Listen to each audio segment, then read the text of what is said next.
Hola chicos, vamos a ver fisiología del líquido amniótico. Es uno de los casi últimos temas que nos quedan en este cuatrimestre y es de suma importancia saberlo.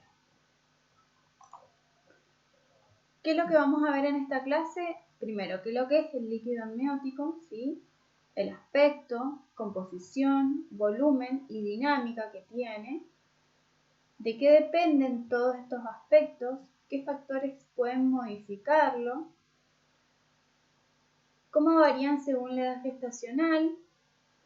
La importancia que tienen en el bienestar materno y fetal y algunas patologías cuando vemos una alteración del mismo. Primeramente, vamos a hablar del aspecto. ¿Cómo es el líquido amniótico? Tiene un aspecto claro o ligeramente turbio, ¿sí? U opaco, una densidad de 1007, un pH básico de 7.4, tiene un color ambarino o blanco grisáceo y un olor similar al hipoclorito de sodio o la lavandina o el semen. Estas son las características generales que debe tener cualquier líquido amniótico, ¿sí? Tiene amplias funciones en el embarazo. A grandes rasgos, las funciones son metabólica, nutre, hidrata y provee enzimas y hormonas, ¿sí? Protectora, protege al feto de traumatismos externos, impide la compresión del cordón umbilical. Mecánica, permite los movimientos fetales y atempera su acción sobre las paredes uterinas. Esto da lugar al desarrollo del músculo esquelético fetal, ¿sí? Facilita la acomodación fetal. Concurre a la formación de la bolsa de las aguas en el trabajo de parto. Contribuye a la distribución de la fuerza contráctil del miometrio sobre el útero. Cuando tenemos una contracción uterina, ¿sí? En vez de que sea un vector de fuerza directa hacia adentro, hacia las partes fetales, se hacen múltiples vectores de menor intensidad o más baja impacto y distribuye la fuerza en modo parejo, ¿sí? Del miometrio sobre el feto. Es por eso que las contracciones uterinas duelen mucho más cuando la paciente ha roto su bolsa de las aguas, ¿sí?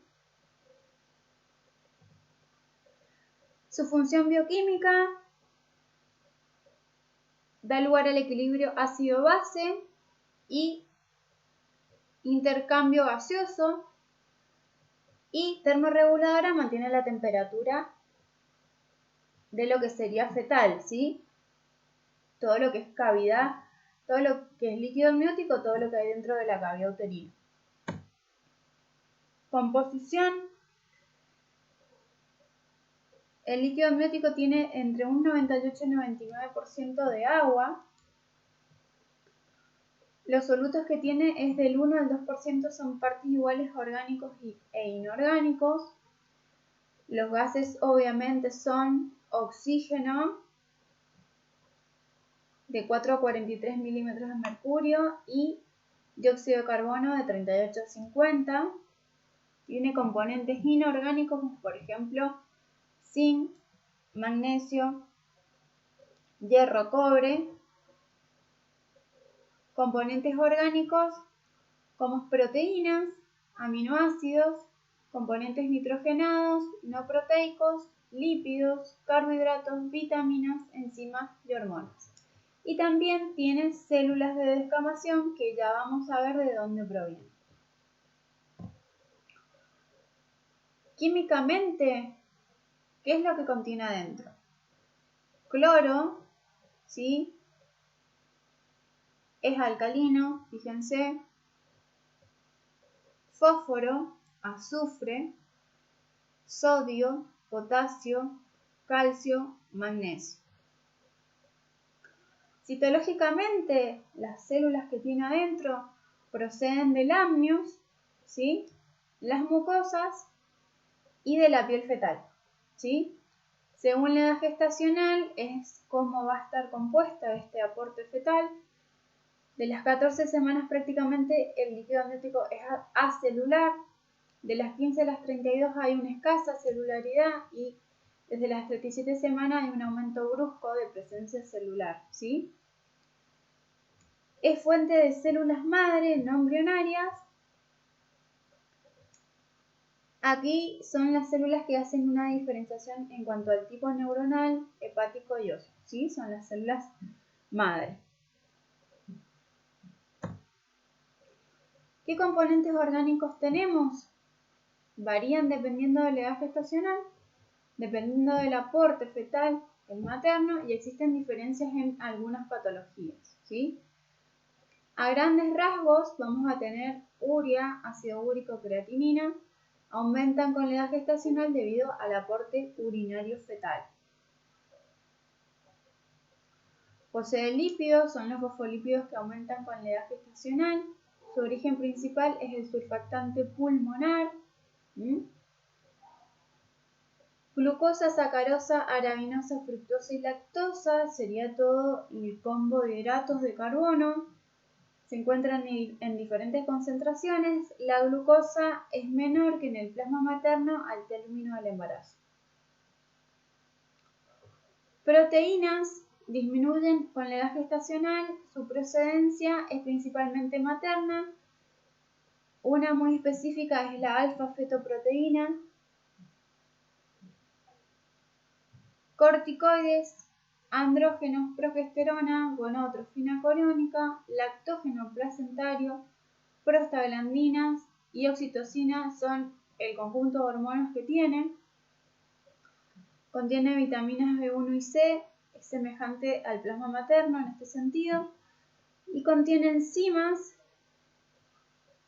como la acetilcolinesterasa relacionada con defectos del cierre del tubo neural, fosfatasa alcalina, que aumenta con la edad gestacional y en un estado patológico en las mujeres con preeclampsia. Amilasa, aumento brusco por madurez fetal a partir de las 36 semanas. Si hacemos como un equivalente a grandes rasgos, decimos que hay proteínas totales de 250 miligramos cada 100 mililitros, lípidos totales 15 miligramos cada 100, glucosa 20 miligramos cada 100. El volumen es algo muy frágil que va a depender de las vías que lo producen y las vías que lo eliminan, ¿sí? Durante todo el embarazo va a variar. El líquido amniótico a medida que avanza la gestación va a aumentar progresivamente, es lo esperado. A las 8 semanas hay alrededor de 10 mililitros, a las 20 semanas, a la mitad del embarazo, hay alrededor de 350 mililitros. Entre las 34 y 35 semanas hay alrededor de 1000 a 1500 mililitros y en el término, es decir, de 37 a 41, que sería el término, decrece de 500 a 800 mililitros, ¿sí? Principalmente al inicio del embarazo el aporte es agua, ¿sí? desde el compartimento materno, y a partir de las 20 semanas comienza el aporte fetal, ¿sí? Con orina más que nada. Ahí lo vamos a ver más en detalle. Bien, resumiendo, la producción se da por tres orígenes, ¿sí? El origen amniótico, ¿sí? A una edad gestacional temprana hay una trasudación de líquido a través de las membranas desde el compartimento materno, ¿sí? Que solamente posee una hilera celular, ¿sí?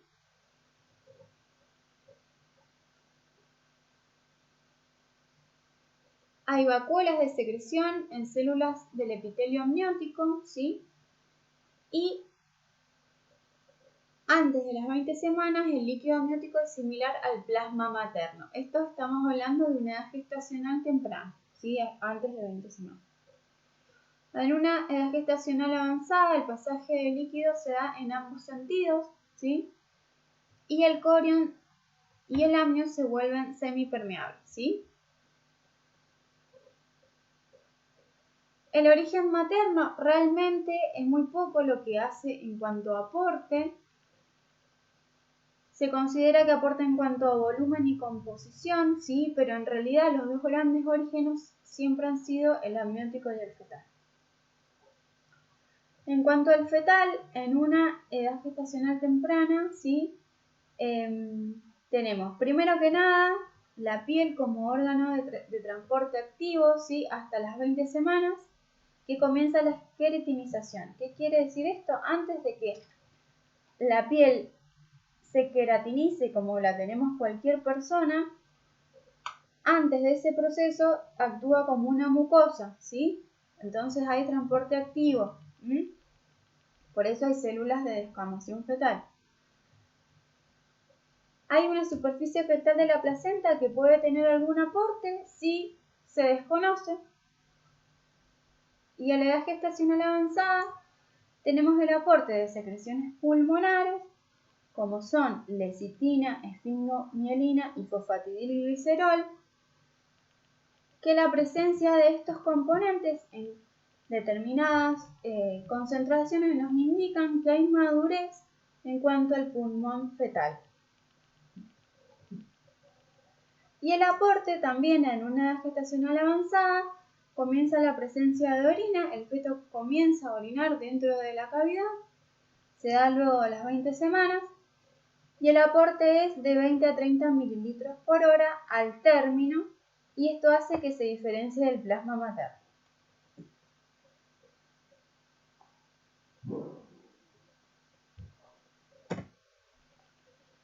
La reabsorción del líquido se hace a través de el cordón umbilical. Hay un pasaje, ¿sí?, al feto, del cordón umbilical al feto, por gradiente de concentraciones. Hay una gran cantidad de agua. Desde la gelatina de Wharton pasa a los vasos umbilicales, ¿sí?, más que nada por la vena o por un estrato esponjoso que tiene, ¿sí? Acuérdense que la gelatina de Wharton es justamente una gelatina que recubre todo el paquete vascular que va dentro del cordón umbilical, ¿sí?, que son dos arterias de una vena que se llaman umbilicales. Este pasaje se hace por difusión simple, ¿sí? La reabsorción también se hace a través de las membranas. Hay un estrato esponjoso, ¿sí?, se continúa con la gelatina de Wharton. Hay almacenamiento del líquido amniótico desde los vasos umbilicales y la placa corial del amnios, ¿sí? También se hace en ambos sentidos esto. Y reabsorción fetal. Acuérdense que el feto deglute alrededor de 500 mililitros por hora de líquido amniótico, es decir, traga, deglute. El 50% del líquido amniótico que se transfiere a la madre se hace a través del feto y también por los movimientos respiratorios que posee el feto, ¿sí? Hay movimientos respiratorios que en realidad estos movimientos sirven para la madurez respiratoria. Con estos movimientos el feto también hace una reabsorción de líquido. Acá les voy a dejar un link para que vean en un video muy cortito cómo es la deglución en una ecografía. Bien, resumiendo, hay una vía intramembranosa, una vía transmembranosa y fetal. La vía intramembranosa, es decir, hay un intercambio de solutos y agua directamente entre el líquido amniótico y la sangre fetal, ¿sí? Adentro de las membranas estamos hablando. Se hace a través de los vasos fetales, ¿sí?, de la superficie fetal de la placenta. Hay una vía transmembranosa, ¿sí?, que es el intercambio de agua y solutos entre el líquido amniótico y la sangre materna. Se hace a través de la decidua y miometrio y el pasaje realmente es de muy poca cantidad, ¿sí? Hay pasajes, sí, pero es muy poca cantidad. Fíjense que acá hemos puesto interacción y cambio en la composición. ¿Hay influencia en cuanto a la hidratación materna? Sí. A ver, obviamente si tenemos una paciente deshidratada, el líquido amniótico va a estar disminuido, no a niveles patológicos. Estamos hablando de una deshidratación severa, marcada, ¿sí? Que no se ha resuelto en poco tiempo. Bueno, ese tipo de deshidrataciones así tan marcadas puede llegar a disminuir la cantidad de líquido amniótico, ¿sí? Pero esto es como una situación muy especial. Tampoco vamos a decir que si la paciente se toma 3 litros de agua, el líquido va a aumentar en forma proporcional a lo que tomó. Tampoco es así, ¿sí? ¿Hay relaciones de influencia en la hidratación materna? Sí la hay, pero no en situaciones tan comunes, sí en situaciones más patológicas, como hablaba, ¿sí? Y en cuanto al feto, tenemos, primero, producción a través de la orina, es decir, aporte a través de la orina,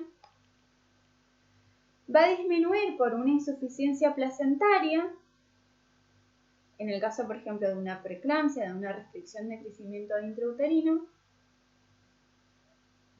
y obstrucciones del tracto urinario fetal. Si tenemos una alteración a nivel urinario fetal, una agenesia renal, ¿sí? Vamos a esperar que el feto orine menos, ¿sí? Aumenta por insuficiencia cardíaca, ¿sí? Por ejemplo, en una anemia fetal, taquicardia supraventricular y transfusión de gemelos. En cuanto a las secreciones pulmonares, puede disminuir por asfixia fetal. No se conocen factores que lo aumenten. Cesan durante el trabajo de parto y absorbidos por los ganglios pulmonares, ¿sí? En cuanto a la deglución, son movimientos coordinados en edades gestacionales avanzadas, ¿sí? Disminuye por alteraciones neurológicas y obstrucción en el esófago o duodeno fetal, ¿sí? Si nosotros hilamos fino y decimos que tenemos un feto con una agenesia, una anencefalia, ¿sí? Una anencefalia, por lo tanto, no tiene todo lo que sería cerebro. Vamos a esperar que este feto, su centro nervioso que regula la deglución, no esté presente o no esté desarrollado, por lo tanto, la deglución va a estar disminuida. Si la deglución va a estar disminuida o tenemos una obstrucción en el esófago o algo que impida que el feto pueda deglutir, vamos a tener un líquido amniótico aumentado porque el feto no está pudiendo deglutir, ¿sí? Bien, circulación. Hay una renovación continua del líquido amniótico. Siempre se mantiene el volumen y siempre hay intercambio, ¿sí? Hay intercambio de agua de 500 mililitros por hora. Hay una sustitución completa, es decir, total en 3 horas, ¿sí? Hay un compartimiento amniótico, ¿sí? Donde tenemos en edades gestacionales tempranas hay transferencia de agua, ¿sí? En doble sentido, del compartimiento amniótico al compartimento materno. En una edad gestacional avanzada tenemos un aporte del compartimento amniótico hacia el materno, ¿sí? Generalmente es agua, ¿sí? Es alrededor de un 60%. Y en cuanto al compartimento fetal, en una edad gestacional avanzada tenemos 40% de agua hacia el compartimento materno. Bueno, sabiendo esto, ¿sí? Sabiendo que hay una sustitución total del líquido amniótico cada 3 horas, sabiendo que hay una renovación continua que se mantiene el volumen, ¿sí? Que el intercambio es permanente. ¿Realmente existirá el parto seco? ¿Es verdad eso o es un mito? ¿Sí? Esta imagen es a modo de resumen para que vean todos los aportes, ¿sí? Todas las vías de ingreso o aporte y todas las vías de drenaje, ¿sí? Tenemos aportes fetales de secreciones pulmonares, también hay secreciones oronasales, deglución fetal, ¿sí? Aporte de piel antes de la queratinización, que se da alrededor de las 20 semanas. Aporte de orina fetal, ¿sí? Hay transferencia a través de la placa coriónica, ¿sí? Hay transferencia a través del cordón, ¿sí? Y hay transferencia vía transmembranosa, ¿sí? Resumiendo, el líquido amniótico, ¿qué es lo que es? Es un fluido líquido, ¿sí? ¿Cómo es? Es claro, ligeramente opaco, a veces ambarino o blanco grisáceo en condiciones normales. Esto es en condiciones normales. Van a encontrar que el líquido amniótico se tiñe de diferentes colores en situaciones patológicas, ¿sí? Les pedimos que por favor vayan y busquen en la bibliografía Schwartz está este tema, ¿sí? ¿Por qué? Porque es algo muy importante de saber, ¿sí? La normalidad, y cuando tenemos un color alterado, que no es esto que estamos viendo como normal, tenemos que saber identificar a qué situación nos estamos enfrentando, ¿sí? ¿Dónde está el líquido? En la cavidad amniótica, ¿sí? Limitada por las membranas ovulares, corión y ganglios. ¿Para qué sirve? Acuérdense que tiene múltiples funciones, todas son importantes, no hay que olvidarse de ninguna, ¿sí? Funciones metabólicas, protectoras, mecánicas, bioquímicas y de termorregulación. Bien, esto es a modo informativo, no le vamos a preguntar en detalle, pero ustedes ya están en condiciones de saber que hay un modo de medir ecográficamente la cantidad de líquido, ¿sí? El más usado, por lo menos en esta parte del mundo, es el ILA o índice de líquido amniótico, ¿sí? El método que usamos es el método de Phelan. Hay otros métodos, ¿sí? Para un embarazo único se usa el método de Phelan, donde se divide el útero en 4 cuadrantes, generalmente partiendo del ombligo, ¿sí? 4 cuadrantes como tenemos acá en este dibujo. Se toma el diámetro vertical más profundo del líquido amniótico. ¿Qué quiere decir esto? Si nosotros vemos esta imagen, tenemos que tomar el diámetro vertical, como indica la flecha, que está en modo vertical, del líquido amniótico puro, el diámetro más profundo, el mayor que encontremos del líquido amniótico puro. Acuérdense que adentro vamos a tener feto, ¿sí? Placenta, cordón, ¿sí? Tenemos que medir el diámetro del líquido amniótico puro, que no toque ninguna de las otras estructuras, ¿sí? Este diámetro se va a medir en centímetros, ¿sí? Se van a sumar los 4 cuadrantes, cuánto nos dio en cada cuadrante, en el cuadrante 1, 2, 3 y 4, ¿sí? Y eso nos va a dar un número. En el método de Phelan se considera que el líquido amniótico o el ILA es normal si está dentro de los 8 y 18 centímetros, sumando los 4 cuadrantes, ¿sí? Si tenemos menor a eso, menor a 8, decimos que hay oligoamnios, ¿sí? Oligoamnios es la menor cantidad de líquido amniótico para la edad gestacional, un ILA menor a 8, ¿sí? Es una situación patológica. Y en el caso, si tenemos mayor a 18 de ILA, tenemos un polidramnio, también es una situación patológica, ¿sí? Estas dos patologías son causadas por diferentes causas, ¿sí? Necesitamos que por favor vayan y lo investiguen en el libro. En Schwartz está, ¿sí? Y hay también múltiple bibliografía que pueden consultar. Si nosotros pensamos a través de los aportes que acabamos de ver. Un oligoamnio, que es menor cantidad de líquido amniótico para edad gestacional, un ILA menor a 8. ¿Sí? ¿Qué es lo que estaría fallando? ¿El aporte o la excreción? Estaría fallando el aporte, ¿sí? Una posible causal puede ser que el feto no esté orinando, porque tenga una falla renal, ¿sí? Tenga una agenesia renal, tenga un solo riñón. Eso es un ejemplo. Vayan y profundícenlo. En el caso del polidramnios, ¿qué es lo que está fallando? ¿El aporte o la excreción? ¿Sí? El intercambio. Lo que está fallando en realidad es la reabsorción de líquido, ¿sí? Tenemos un feto que está orinando bien, hay mucha cantidad de líquido, pero que no está deglutiendo, ¿sí? Este feto puede tener, por ejemplo, una anencefalia. Su centro nervioso que regula la deglución no está desarrollado. Esto a modo de ejemplo. Hay múltiples patologías, malformaciones fetales u otras patologías que puede tener la madre que pueden desencadenarnos estos dos tipos de patologías, ¿sí? Vayan y búsquenlo.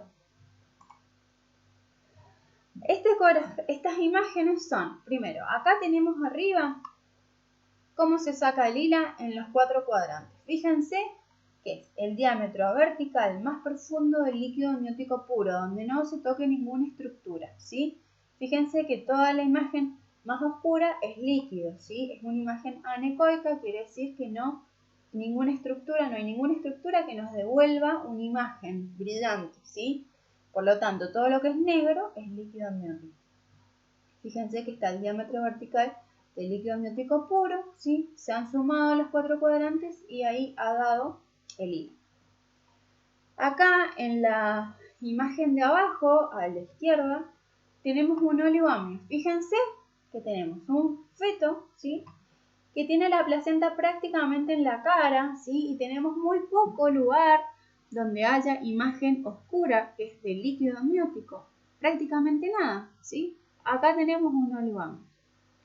Y a la derecha tenemos todo lo contrario. Fíjense que tenemos mucha imagen oscura, mucho contenido de líquido amniótico. Acá estamos frente a un polidramnio, ¿sí? Bueno, esperamos que les haya gustado. Este tema es muy, muy importante. No se queden solamente con esto que hemos dado. Vayan a profundizar. Les vamos a dejar bibliografía de apoyo. Schwartz siempre va a ser una bibliografía para consultar. También Pérez Sánchez. Vayan y profundícenlo.